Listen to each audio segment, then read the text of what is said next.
आज का अपना टॉपिक है sp3d संकरण। sp3d संकरण में क्या होगा, इनमें एक S 3p और एक D कक्षक आपस में क्या होंगे, मिश्रित होंगे। और फिर कितने नंबर्स ऑफ कितने हो गए इनके, 1, 4 और 5 और 5 क्या बनाएंगे, sp3d संकृत कक्षक बनाते हैं, संकृत कक्षक बनाते हैं। ठीक है, इस टाइप के संकरण की जब बात करें अपन sp3d संकरण की, तो इनमें जो ज्यामिति होती है, ज्यामिति जो होती है वो कैसी होती है, त्रिभुजीय द्विपिरामिडीय, त्रिभुजीय द्विपिरामिड।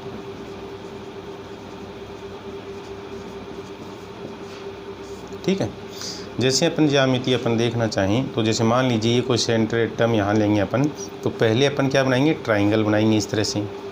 ठीक है, तो ये क्या हो गया आपका, ट्राइंगल होगा, त्रिभुज हो गया। फिर इसमें क्या होंगे, दो पिरामिड, तो इस तरह से ये दो क्या हो गए, पिरामिड।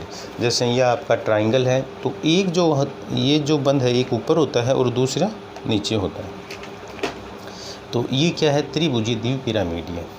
यहाँ जो बॉन्ड एंगल है, यहाँ जो बंद कोण होंगे, तो देखिए दो प्रकार के हैं। एक तो बॉन्ड एंगल जो होगा ना, जो ट्राइंगल के हैं ये वाले, तो ये 120 डिग्री के हैं। ठीक है, तो तीन बंद जो हैं वो कितने होते हैं, 120 डिग्री के होते हैं। जबकि ये जो ऊपर होगा एक ये और दूसरा जो नीचे होगा, ये दो जो बॉन्ड एंगल ये कितने होते हैं, 90 डिग्री के होते हैं।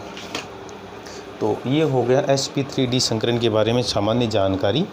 अब अपन क्या करेंगे, इनको एग्जाम्पल ले करके क्या समझते हैं कि sp3d संकरण कौन कौन से जो मॉलिक्यूल्स हैं वो शो करते हैं।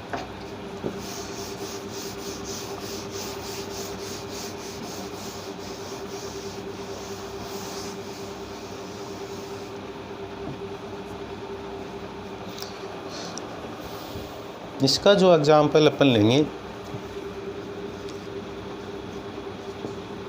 PCl5, ठीक है, फास्फोरस पेंटाक्लोराइड। यहाँ जो केंद्रीय धातु परमाणु है वो कौन है, फास्फोरस है। केंद्रीय परमाणु जो है सेंटर एटम, वो कौन है, P है, फास्फोरस है। ठीक है, तो हमें क्या चाहिए, फास्फोरस का संयोजकता कोष चाहिए। P परमाणु का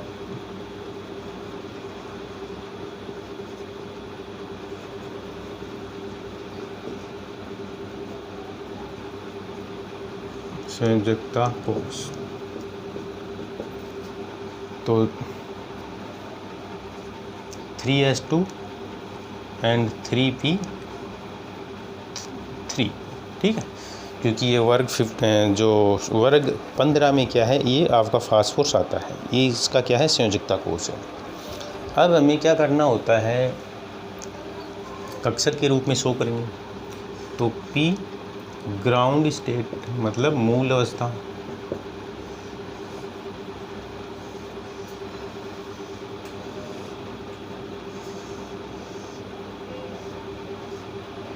ये आपका 3s, ये 3p। यहाँ अपन 3d को भी शो कर देते हैं। ठीक है, 3s में आपके 2 इलेक्ट्रॉन हैं, 3p में आपके 3 इलेक्ट्रॉन हैं और 3d क्या है, वेकेंट है। ठीक है, अब अपन एक्साइटेड स्टेट शो करेंगे।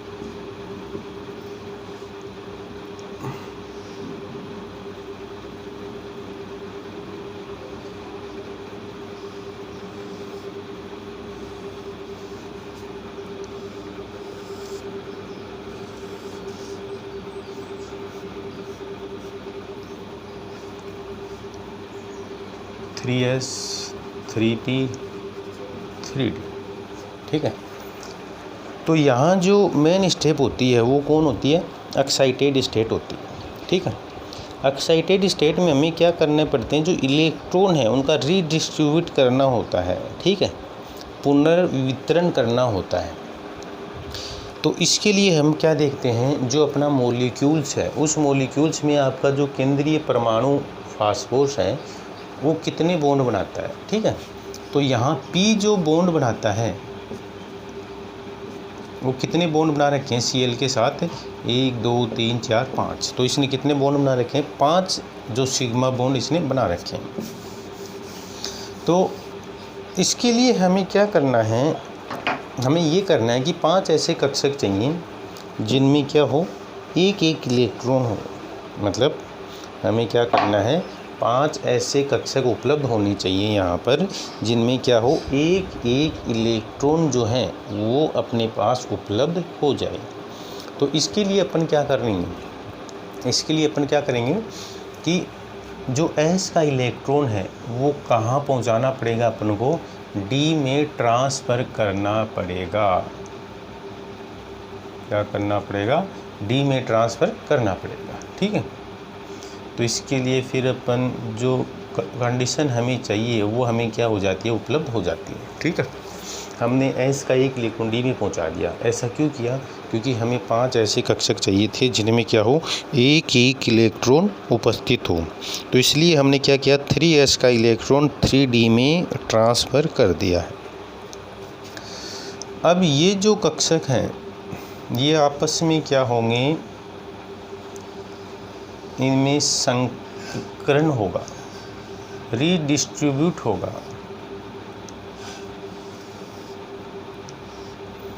1 2 3 4 5, ठीक है। ये आपकी क्या है, हाइब्रिड ऑर्बिटल है। हाइब्रिडाइजेशन में, संकरण में जो ऑर्बिटल कक्षक पार्टिसिपेट लेते हैं वो कौन कौन से हैं, S1 P के 3 हैं और D1। तो यहाँ जो संकरण हो गया वो कौन सा संकरण हो गया, sp3d संकरण हो गया। ये जो हाइब्रिड ऑर्बिटल है इन सब में क्या है, एक एक इलेक्ट्रॉन है। ये संकरित कक्षक हैं, इनके साथ कौन बंध बनाएगा, Cl एटम जो है वो बंध बनाएगा, Cl Cl।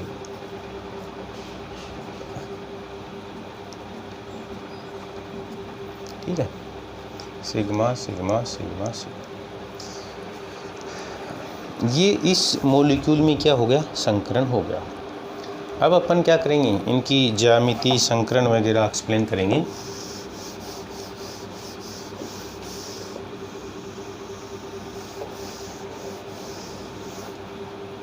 तो देखिए यहाँ संकरण क्या हो गया, sp3d, ठीक है।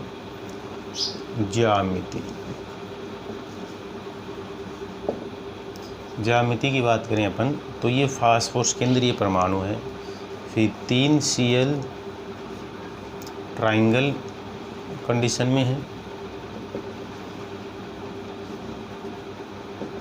ठीक है। फिर ये 2 पिरामिडी कंडीशन, ठीक है। ये इसकी क्या होगी, ज्यामिति हो गई।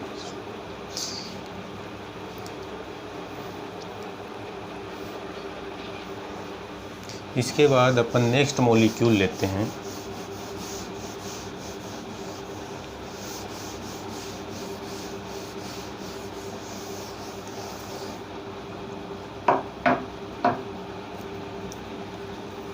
सेकंड मॉलिक्यूल sp3 हाइब्रिडाइजेशन का, sp3d संकरण का, ClF3, ठीक है। इस मॉलिक्यूल में हम क्या देखेंगे, हाइब्रिडाइजेशन को देखते हैं। तो सेम प्रोसेस, सबसे पहले हमें Cl का इलेक्ट्रॉनिक विन्यास, Cl का इलेक्ट्रॉनिक विन्यास है जो ताकोस का लिखना आपको, तो अपन क्या लिखेंगे, 3s2 3p5। अब ग्राउंड स्टेट, मूल अवस्था में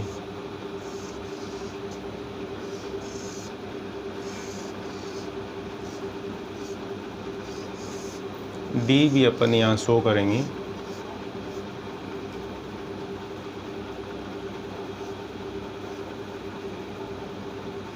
ठीक है, यह आपका 3s 3p and 3d, 2 electron हैं। p में आपके कितने हैं? 5 इलेक्ट्रॉन हैं। ठीक है, अब हमें क्या करना है? एक्साइटेड स्टेट शो करनी है।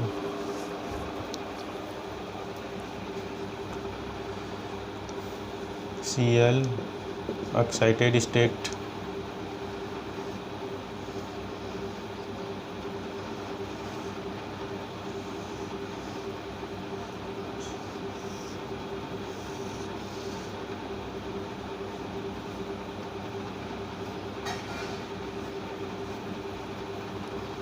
Three S 3p and 3d। अब देखिए यहाँ केंद्रीय परमाणु Cl है, तो हमें Cl के साथ जो एटम जुड़े हुए हैं वो कितने F जुड़े हुए हैं? 3 F जुड़े हुए हैं। इसका मतलब ये कितना सिग्मा बंद बनाएगा? Cl 3 सिग्मा बंद बनाएगा। तो हमें 3 ऐसे ऑर्बिटल कक्षक चाहिए जिनमें क्या हो? एक इलेक्ट्रॉन हो। तो इसके लिए क्या करेंगे अपन? इसके लिए हमें ये करना होगा कि एक इलेक्ट्रॉन जो है यहाँ से कहाँ पहुँचाना होगा? D में। तो अब ये 3 कक्षक ऐसे हो गए जिनमें क्या है? एक इलेक्ट्रॉन उपलब्ध है। अब ये जो कक्षक हैं ये आपस में क्या करेंगे? ओवरलैपिंग करेंगे। फिर नए क्या बनाएंगे? हाइब्रिड ऑर्बिटल बनाएंगे।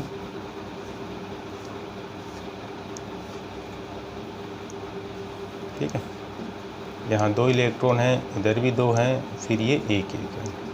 फिर इनके साथ कौन बंद बनाएगा? F। तो यहाँ संकरण हो गया sp3d संकरण। ठीक है, अब इसकी ज्यामिति देखते हैं।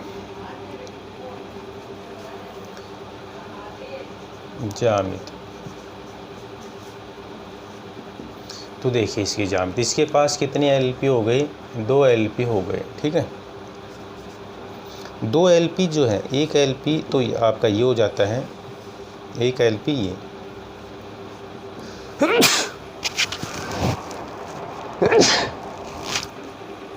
ठीक है, फिर ये 3 अपन F जोड़ देते हैं।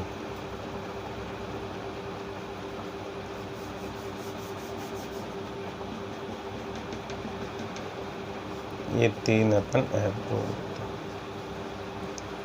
हैं। ये इसकी जो शेप है ये बैंड टी है। शेप कैसी हो गई? Band T shape.